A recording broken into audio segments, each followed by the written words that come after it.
Welcome everybody to the CareerTrax Implementation Workshop. I'm Karen Berardi from the Office of the President, and I have been working with the compensation project team at your Davis campus to support the local implementation of the CareerTrax structure. So thank you very much for joining us today. We have an hour presentation, and we should be able to answer questions as we go. If we need to go a little bit over, I'm happy to stay and continue to answer questions. So please feel free to use this session to be as informative and helpful to you as possible. And if there is a question that you have that might be more in-depth or detailed or personal to you, then we're happy to take that offline and follow up with you directly.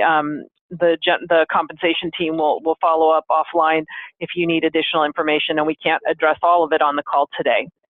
But aside from that, feel free to ask away. You may have received, it's a little hard over the in a webinar format to actually see a show of hands, but you may have received a letter from your manager providing you with kind of a detailed overview of your new job title and specifics related to that title effective December 1st or December 3rd. Have any of you on the call already received a letter from your manager? Those should be going on kind of right now as we speak. Yes. Yes. Not yet. Yes. Okay, a little bit of a mixture. Managers have asked to disseminate the individualized, customized notification letters by the 17th. So they still are in that window. This is the last week that we've asked that information to be distributed to each of you so that everybody finds out about the same time. So I'd say if you don't hear from your manager by this week, I would definitely inquire on the status of it, because that should be happening right now. All right. So what we'll do is just do an overview of the CareerTrax structure. This is not the first time that we've had a webinar or an in-person discussion about CareerTrax. So there are some additional presentations from earlier in the project that give you more of the foundation about the CareerTrax structure and the overall project. So we're not going to go back over all of that today, but I do want to give a little brief recap of how the jobs are defined and organized in CareerTrax to help kind of set the stage for the next topic, which is a preview of what the changes are that are actually taking place effective December for Davis. Then we'll talk about what the process is, which we're right in the middle of, for distributing this information, and then what additional resources are available to you, and then what is the final kind of next steps in the project for your campus. So we'll go over all of that in this presentation. This actual presentation deck itself will be also saved on the CareerTrax website. So not only will we have a recording, but we'll have the actual presentation if you were interested in downloading a copy of that. You don't have to take copious notes, you can get that. All right, so just to kind of bring you current, we've been in the process since about almost a year ago, starting December of last year, of implementing the final phase of the CareerTrax project for staff, non-represented staff employees on the Davis campus. That's affecting about 2,600 employees, and they're doing the same project at the health system, and their final phase is about 1,700 or 1,800 employees. So by December, Davis campus and health will have completed or concluded the CareerTrax project. Mapping partners, and they are sort of the designated project leader in each organizational unit, and designated managers or supervisors, however that's been disseminated within each org unit is kind of at the discretion of the executive for that unit, have been involved in reviewing recommended new job titles for each employee in that unit over two separate kind of phases or review cycles. And the first time they looked at it, the information was viewed blind to potential salary grade or range or anything else with respect to that job title, really focusing on finding duties and responsibilities in the CareerTrax structure that were most comparable to what each individual position is currently responsible for. And then over the course of the project, we've also had a couple check-ins with both the health system and also other locations where there were similar roles that were brought to the project team's attention. They went out and looked at other positions outside of Davis and also across the Davis Health 2 campuses. So this has been going on since we started the project in December of last year, and we are almost at the tail end of it right now. So this may look familiar to some of you if you've already participated in one of these sessions, but if this is your first time hearing about Career Tracks, this is a really helpful graphic that gives you a picture of how jobs are organized within Career Tracks. At the highest level, jobs are organized or grouped by family. It's just a general occupational grouping. Information technology is a family. Research administration is a family. Let's see, human resources is a family, student services is a family. So they're very broad groupings. And then within each family, jobs are further defined by a specific function or occupation. So in this example, applications programming is one of many functions within the information technology family. And then each function is further defined by the category of work, either individual contributor or leadership category. And then as you can see, each category has specific levels that have been defined either as professional or supervisors or managers. There are very few job titles that are in the operational and technical category at this point in time. That's a kind of a placeholder for long term when we come back and do this project for represented titles. But for now, there's very few jobs. There are a few, but not many in the operational and technical category. So I'm not going to spend a lot of time talking about that one. There's not many positions are impacted. But most jobs will be in the professional category or in the leadership category.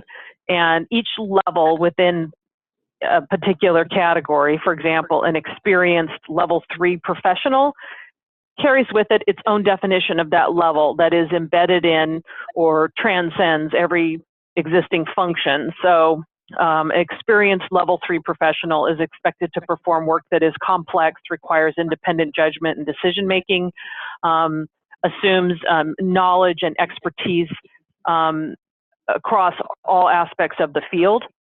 And that assumption is part of every job that is defined at a professional level 3 in the career track structure, regardless of whether or not it's an applications programming or it's a position that's in a clinical function in a hospital or any other of the many jobs, families, and functions. The level definition is consistent across each function.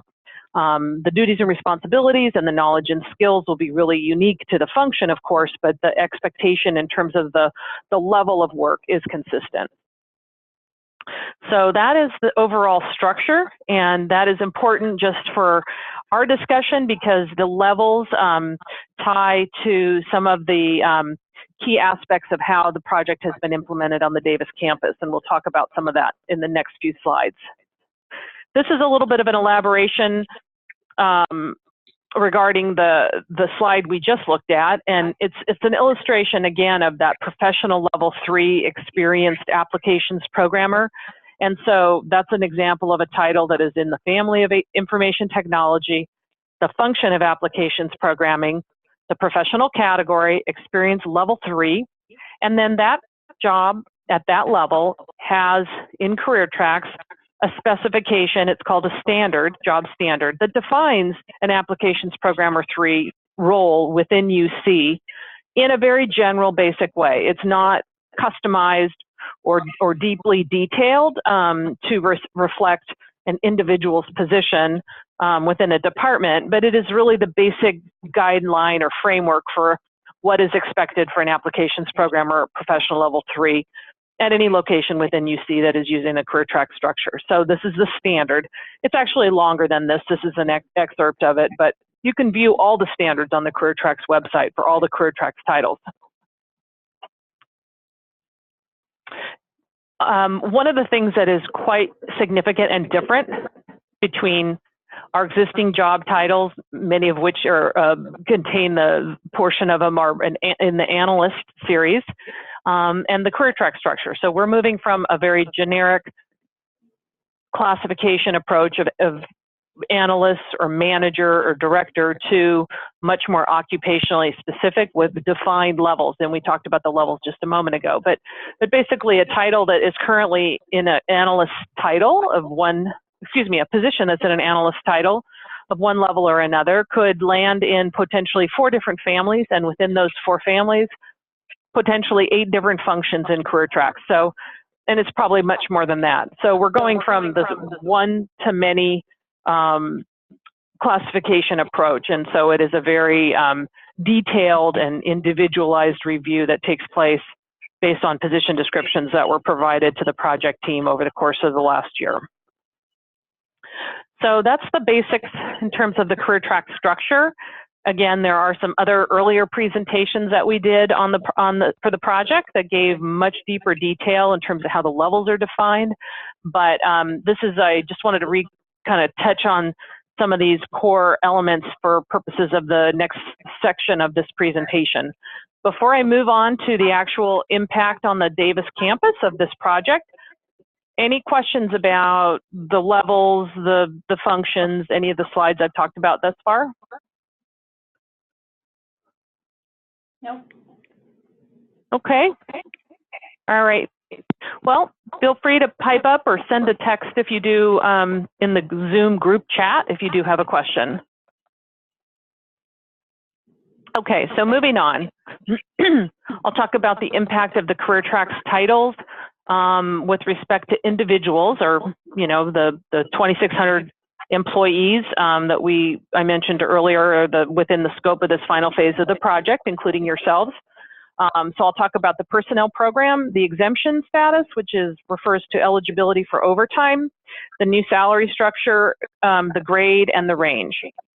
So this will be something of a review. If you have received your letter, it just kind of it'll give you the background, the rationale for how it was, the changes were determined.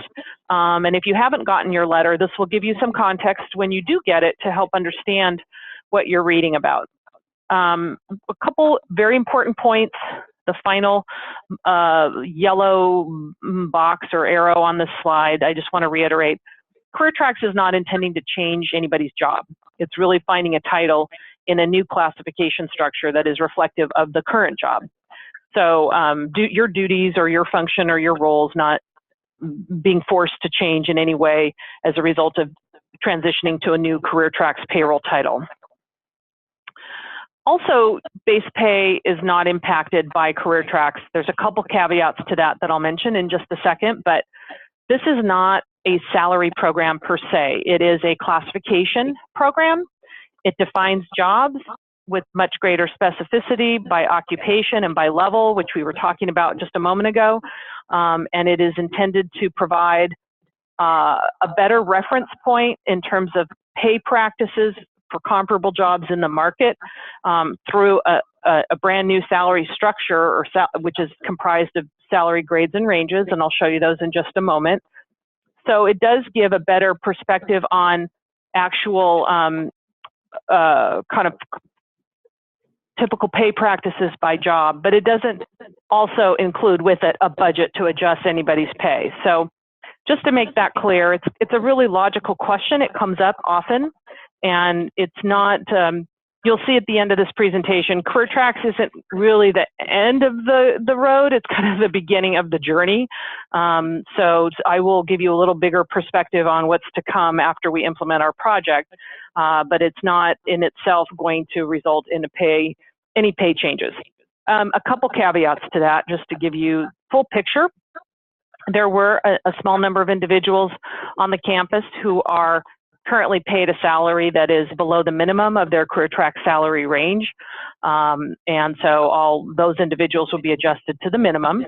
And also, if some individual might be transitioning from a title that is eligible for overtime pay and would be moving into a title in Career Tracks that is exempt from overtime, so paid salaried, then there may be some discussion going on with leadership for that department with respect to a recommended adjustment to the base to offset some portion of that overtime. It wouldn't be, a complete dollar for dollar replacement, because overtime isn't really guaranteed part of overall compensation, but there would be a consideration for significant and ongoing sustained overtime. So there may be some individuals that would be adjusted for that, but that would be handled within each department. Last, what does not change is the working title. So whatever the business title or working title or business, what's on the business card, or how a job is posted, for example, with a more conventional business title, that doesn't change. It's really the payroll title that is uploaded into our system that is changing as a result of this project. So all of that is just kind of background on what's not really changing, but I do want to talk about what may change in the next few slides. Any questions? Okay, I'll take that as a no. So first thing I want to talk about, there's 3 job attributes that I'm going to talk through, based on what we just looked at on the preceding slide.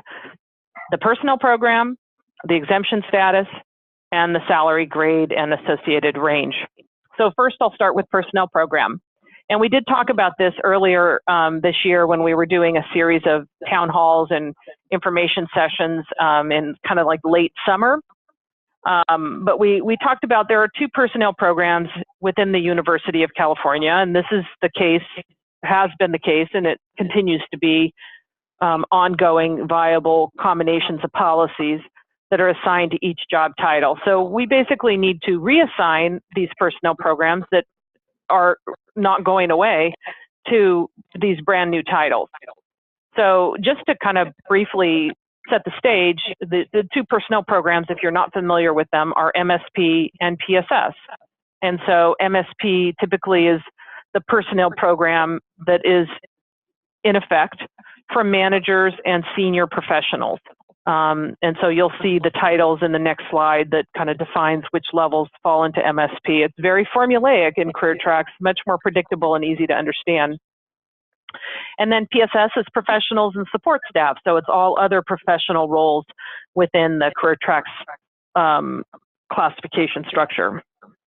So to kind of elaborate on that a little bit, MSP is automatically the personnel program in effect for all manager levels, manager 1, 2, 3, and 4. And if you remember that earlier slide with the kind of the building blocks that showed all the levels by category and by function, you can see manager 1, 2, 3, 4, MSP, those are managers. Professionals at the expert level would also fit within MSP. And so all P5 positions in CareerTrax are also MSP. And then there are a subset of the advanced professionals, P4, and supervisor 2s that are also MSP. About 1/3 of them are MSP. On the right-hand side of the chart, you can see that all other supervisors and all other professionals would be in the PSS personnel program. So that's all well and good, but in terms of how that really affects individuals, you can see from this slide that approximately 167 individuals, and this number might have shifted very slightly since this was produced, this slide, a couple weeks ago. But approximately 167 employees are moving from a position that is currently PSS in the legacy title to a title in CareerTrax that is MSP. So that'll be effective December 1. On the flip side, there's 10 individuals that are moving from a title that is currently MSP to a title that is PSS in CareerTrax, and that would be effective December 1 as well. So there's far more movement in the direction to MSP than there is the other direction, and that's a reflection of the kind of historical approach that the Davis campus has taken to be somewhat conservative on the MSP personnel program, more so than perhaps at other locations. So as Davis transitions to this universal structure that is a system-wide structure, then there is some shifting in terms of individuals moving into the MSP program. I don't know if somebody has us on speaker. I did hear some background conversation. If you do have us on speaker, if you wouldn't mind putting us on mute, unless you want to ask a question, I think it would be appreciated by everybody else on the call. So in terms of what does this mean? What are the distinctions between MSP and PSS? They are each a combination of a series of different policies, and they have tentacles throughout UC. Many systems are impacted by these two designations. This is just a summary, and this information is also available on the CareerTrax website. So you don't have to make sure you read all of it. It's kind of a lot to see in a single slide, but it's really just a very high level snapshot of some of the distinctions or where there are some difference between personnel programs in certain areas. For example, time away from work, there is a slightly greater accrual rate for vacation or paid time off for the MSP program than there is for PSS. Those will even out at 20 years of service. They'll be the same, but up until that point, there is a higher vacation rate accrual for MSP. There are additional steps governing layoff, corrective action, and termination for PSS titles than there are for MSP, although there are procedures and requirements in place for both, but there is additional requirements for PSS. So there are some distinctions between the programs. These are the ones that are the most generally well-known or have the most interest to employees. So we just wanted to give you a flavor. These aren't changing. They are already part of our existing series of personnel policies for non-represented staff, but for purposes of education, as we're going through this transition, CareerTrax, it kind of raises the question, what do these programs mean? So we wanted to just give a little bit additional background.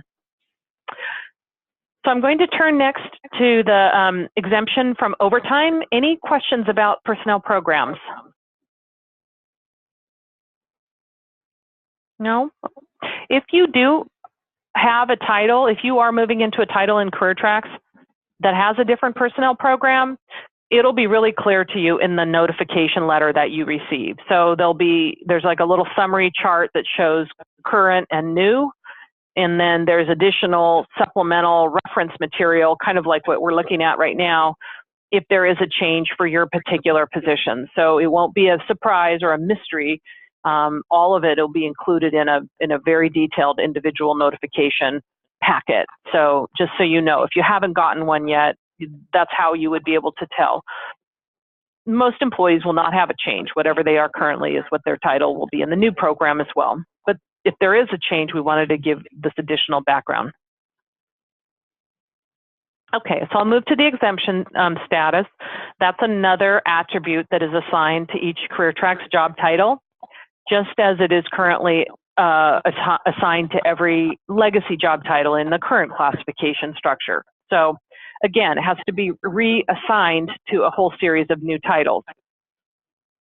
So what exemption refers to is exemption from overtime as defined by federal law, and the federal law is the Fair Labor Standards Act. So a position that is exempt from overtime is paid for the job, not by the hour, and at UC it's paid on a monthly basis,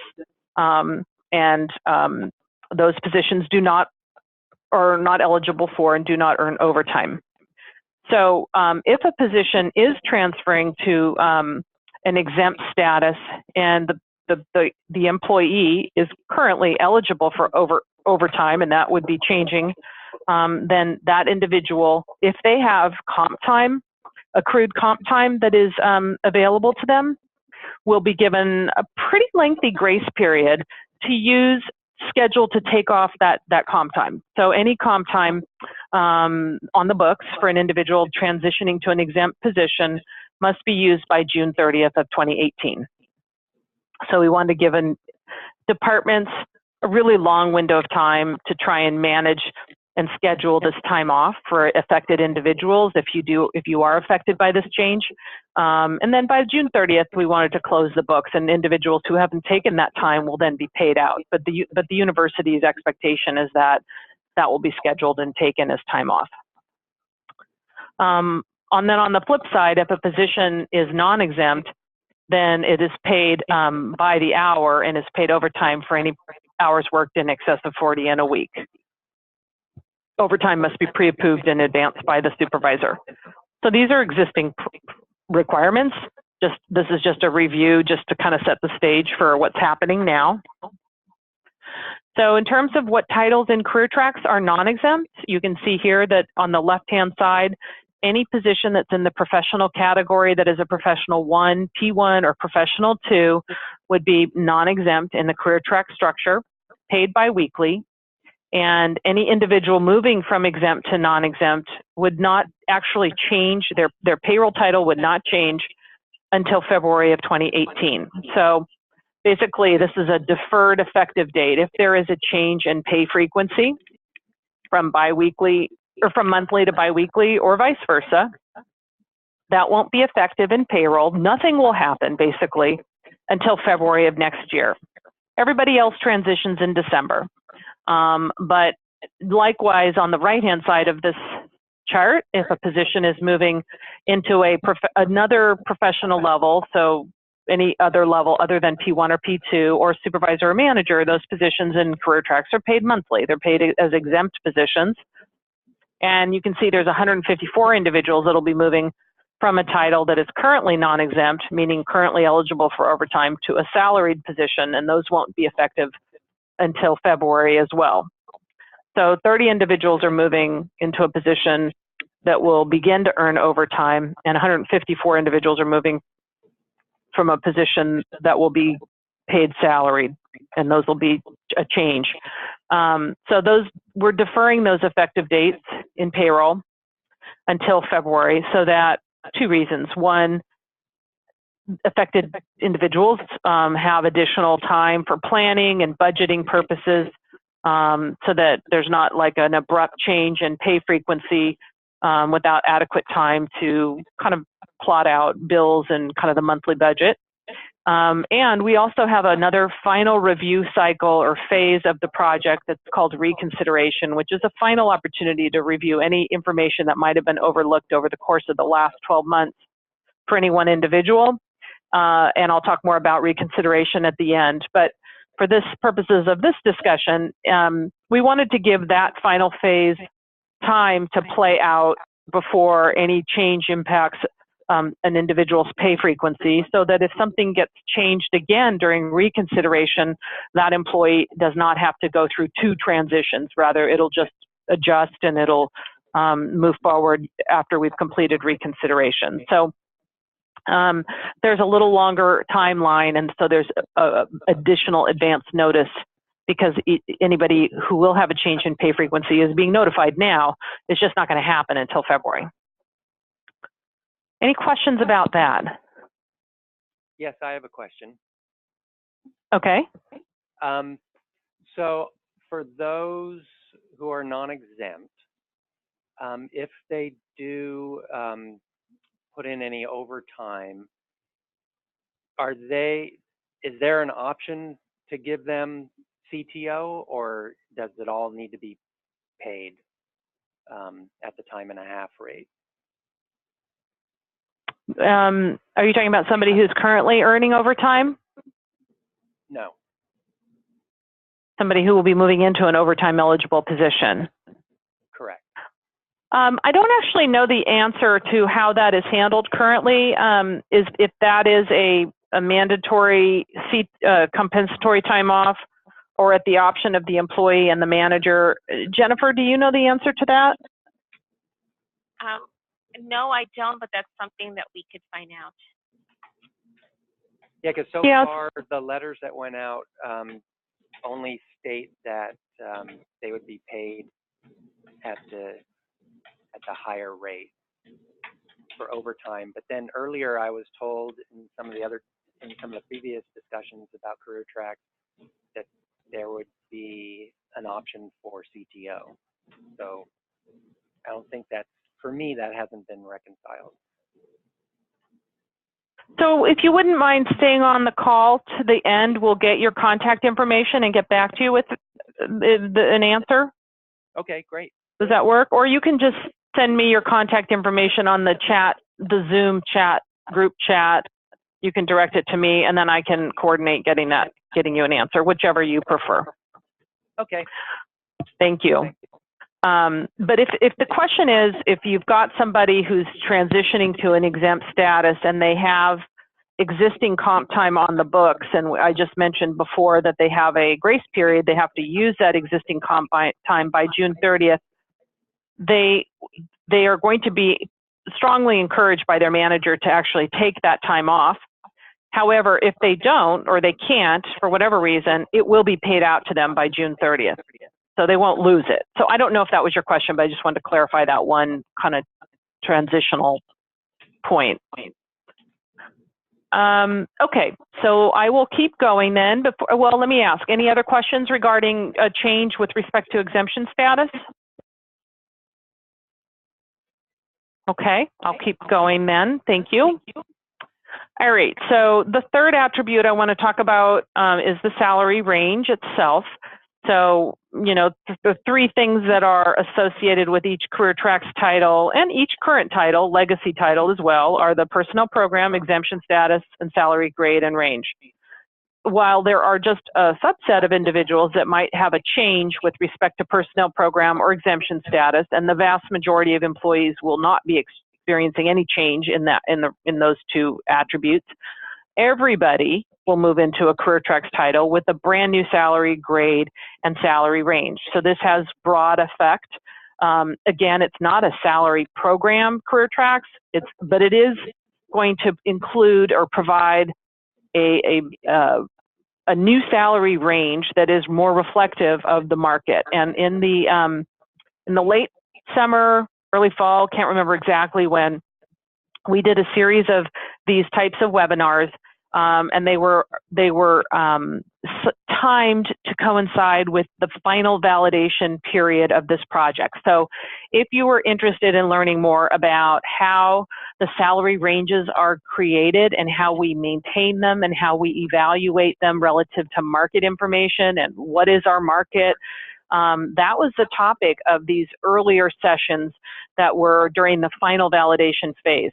So if you did want more information about that, and you go onto the CareerTracks website and look for a presentation, either a recording or a PowerPoint presentation that has final validation in the title, that'll give you that background. So I'm not going to go over it today, but I just wanted to mention it because it usually is kind of important and interesting for people to learn more about it. So I will talk next about how the salary ranges have shifted as we transition into the new titles. Oh, I'm sorry. Okay. So this is the CareerTracks salary structure. There are grades 15 through 31. This is entirely different from the existing PSS and MSP salary ranges. And if you have not received your letter yet, you will find out when you get your letter that it'll show you this is your current salary range and this is your CareerTracks salary range, and it'll be one of these ranges that you see on this slide. This actual chart is also available on the CareerTracks website, as well as you'll be able to see it as part of this presentation. But this is basically a single uniform series of salary grades that is used for all the CareerTracks job titles, be they PSS or MSP. They are all existing and all have been assigned, all those titles, to one of these salary grades. So this is kind of a uniform structure as opposed to us having two separate structures previously. This is actually already in effect on the Davis campus. We've got other employees that have transitioned in earlier phases to CareerTracks titles, so they're already being paid in accordance with these ranges, but now it's going to be moved into effect for everybody. So in terms of how that really played out in terms of individuals, it's kind of interesting to look at it from a big picture. I'll give you a little bit more detail in the next slide as well. But you can see that the vast preponderance of employees on the campus are being transitioned into a job title that has a higher salary range at the midpoint. So at the middle of the range is going up.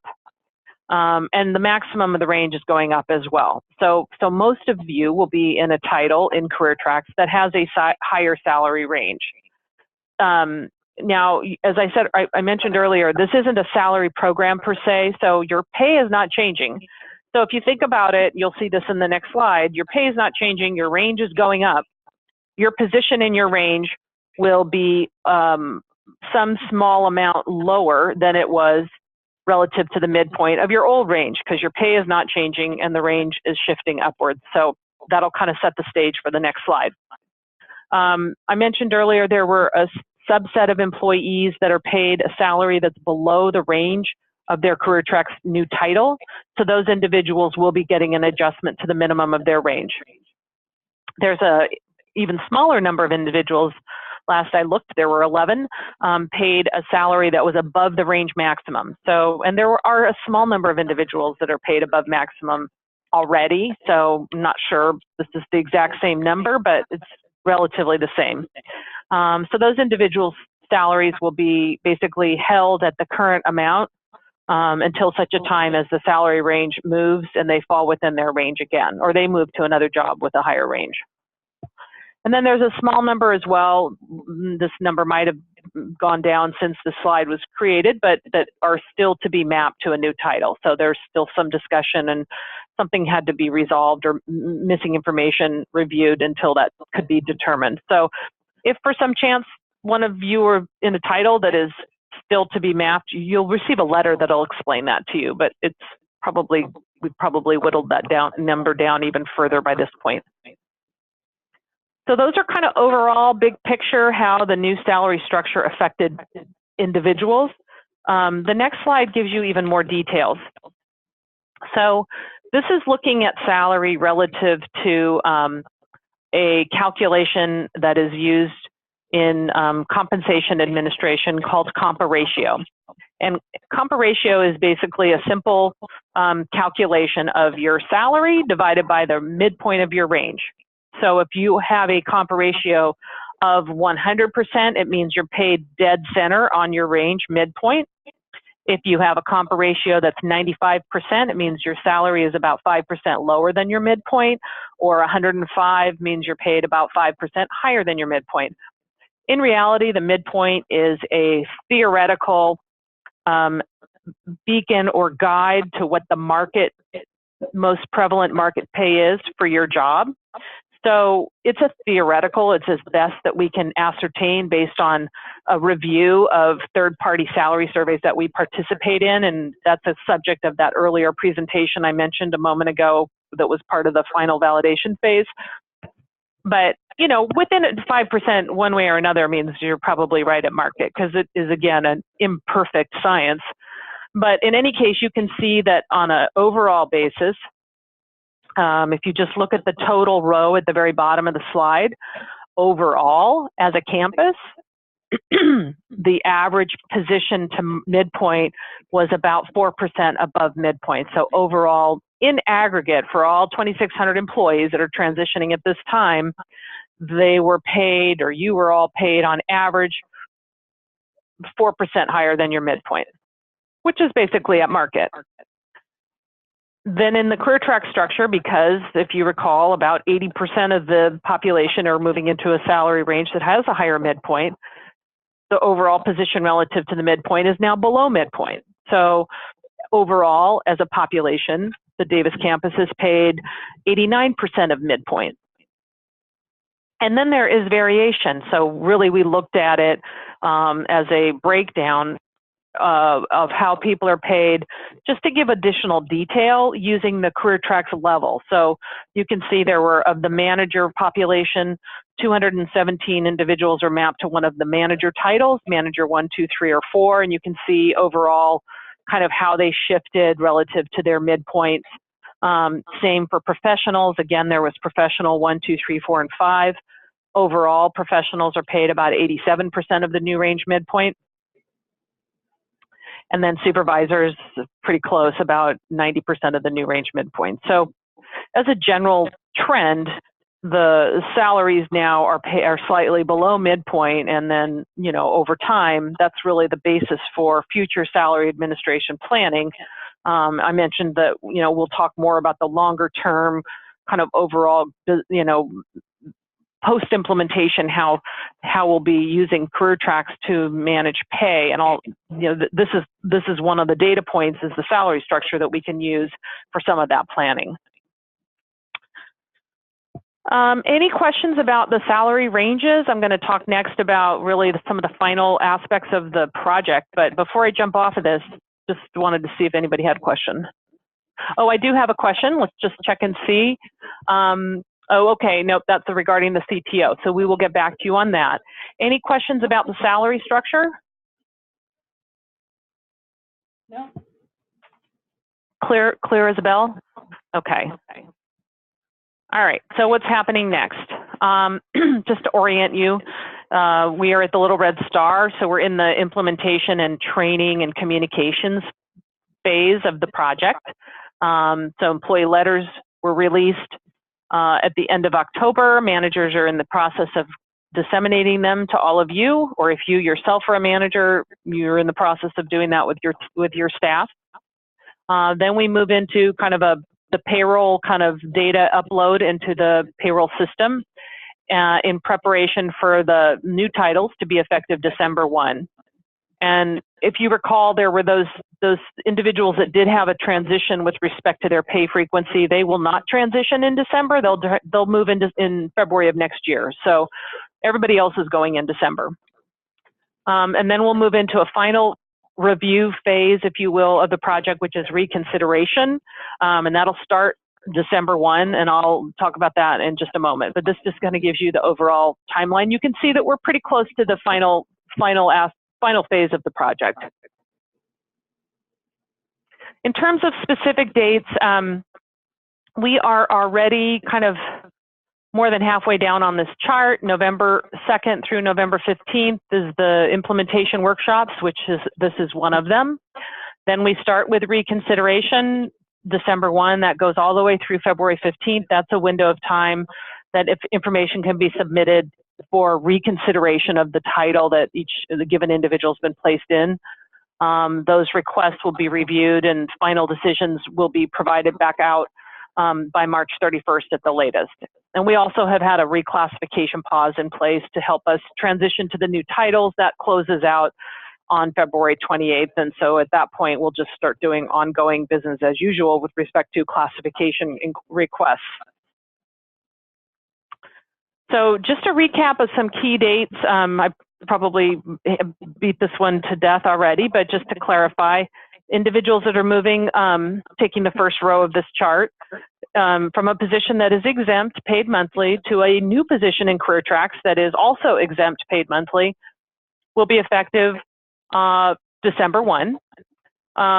Individuals that are currently paid biweekly and will be in a CareerTracks title that is also paid biweekly will change in payroll to a new CareerTracks title effective December 3rd, which is the beginning of a biweekly pay period.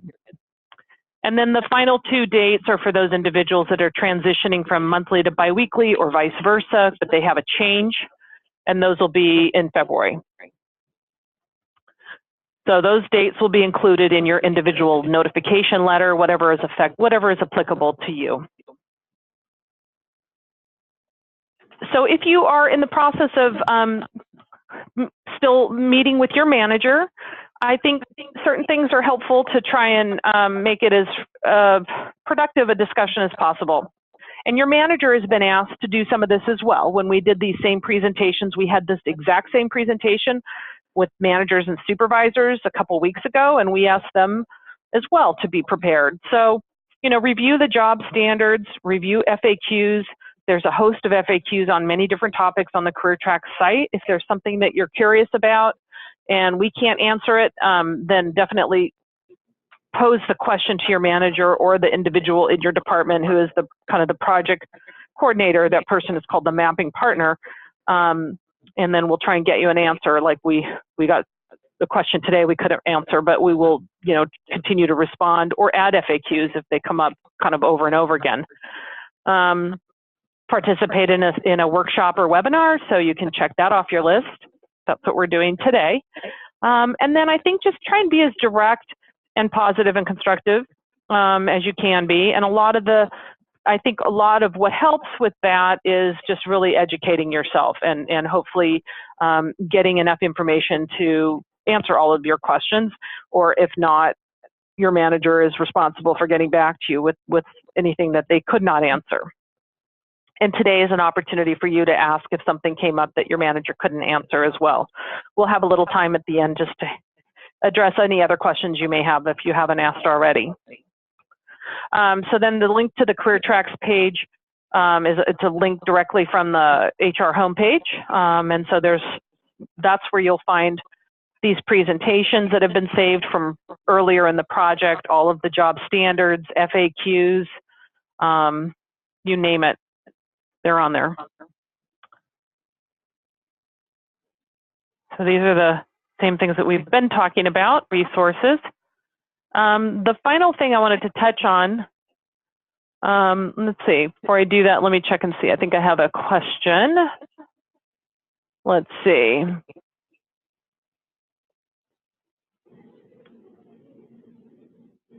Nope, more of that same question, sorry. Okay, so we will keep going.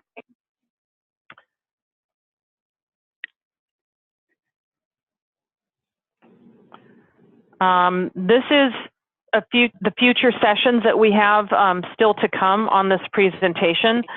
So this week, starting tomorrow, we have 3 more in-person presentations in Kemper Hall. So let your colleagues know if they haven't been to a workshop to please take time and come by. We have 3 tomorrow, and then we have 1 on Thursday that is also another webinar like this today. These dates and times are also on the Career Track site, so you don't have to write them all down if you wanted to pass this on, or you have employees that you want to request attend one of them. You can get all these dates online. All right, so the final stage in the project is reconsideration. I just wanted to take a little bit of time to explain that process.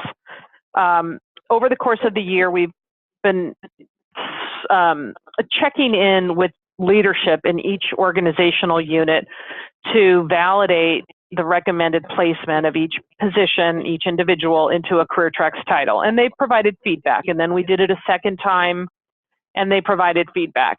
And so then now it's being rolled out and communicated to all of you. If over the course of this project, something has been missed or not properly considered, or your job description was outdated, or your job has recently changed and it wasn't really ever captured and addressed during one of the earlier phases of this project, then we want to make sure that we consider any additional new information that has not yet been submitted as part of this project. And we've set aside a final window of time to do that, which is called reconsideration. So it is an opportunity for us to consider something that has been missed. We want to get it right. And so the process is that you would work through your manager to request a reconsideration. And at that juncture, your manager may do one of 2 things. They may say, yes, that's a good point. I didn't realize, or I didn't include that, or I didn't understand that that might be significant. I want to put that forward and have the project team, which is the compensation department, look at it a final time. That could be one response. Or they could say, no, that was considered, or I believe your job is classified in the title that is most representative of your work. That is what I expect of you. That is my role and responsibility as a manager to delegate work and set expectations for your role. And I am in agreement with your title, in which case it does not go forward. That is the end of that. The manager has to submit it for reconsideration if they believe something needs to be looked at a final time. So assuming they do feel that something needs to be looked at a final time, they would submit it through the mapping partner for their department or their unit. It would come into the project team. The managers and mapping partners have until February 15th to submit it, but they could certainly send it in anytime starting December 1. So doesn't need to wait to the bitter end. In fact, everybody on the project team would prefer it comes in sooner than that. And then any changes that are approved as a result of the reconsideration process would be retroactive to the original effective date. So either December or February, whatever that date would be. It would be as though the title was changed and had gone through that way the first time through.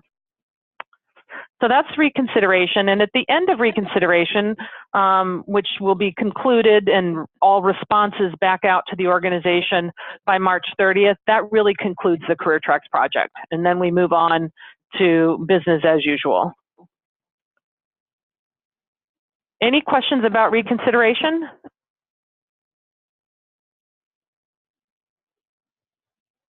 Let's see, let me take a moment and check a couple questions. One of the questions I have is the webinar this Thursday the same as the presentation we had today? And that answer is yes.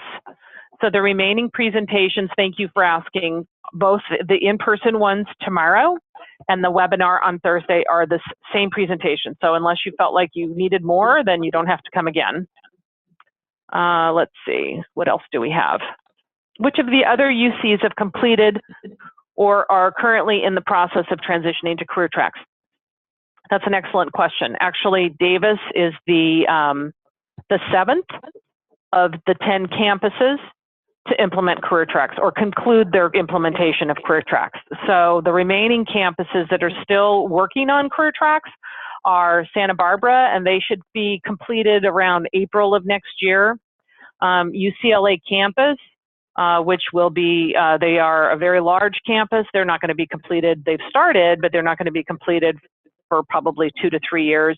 And UC Irvine is probably 2 to 3 years as well. They have not started. So Davis is 7th in the list of all the campuses. On the health side, after December, December of this year, all of the hospitals will have completed except for Irvine and Irvine and LA. So those are the 2 final locations on the health side.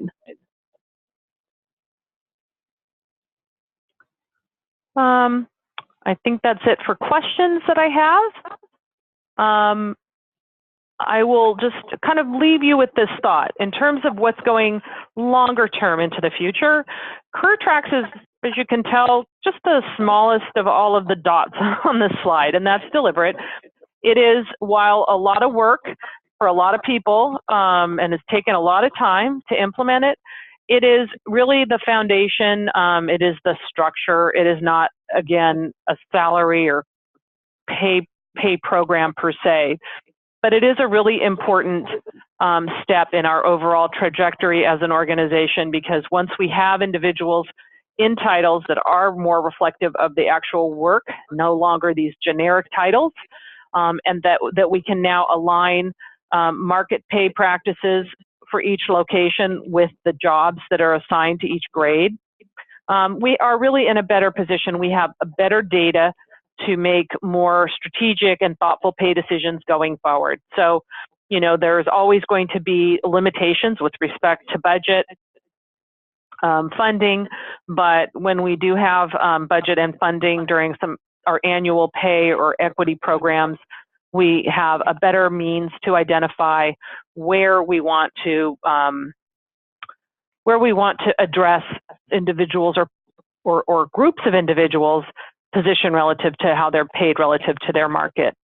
So there are longer term benefits to doing all of this initial work, and that will be unfolding over the course of the next few years, but even starting as soon as next year. But we're not really there yet. We're really just trying to complete the project, and then more to come with respect to managing pay, making pay decisions using the new structure. So that's a bigger term and bigger kind of payoff overall than where we are. We're just really trying to transition to a new titling structure at this time. And I think that's the final slide. Let's just check. So we have a few minutes.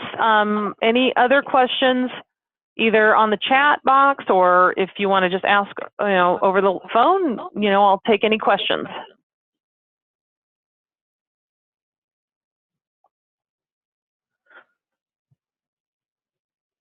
Okay. Well, I want to thank you all for your time. Thank you for your participation, and please do encourage your colleagues to attend one of the upcoming sessions, either tomorrow in person or a Thursday via webinar. And the question about the comp time, we will be back in touch with you. I'll forward your information to the project team so they can get back to you and answer your question more completely. So thank you, everybody. Appreciate your time, and please do take a look at some of the resources that are available. There's a lot of them, and I will stop the recording. So thank you.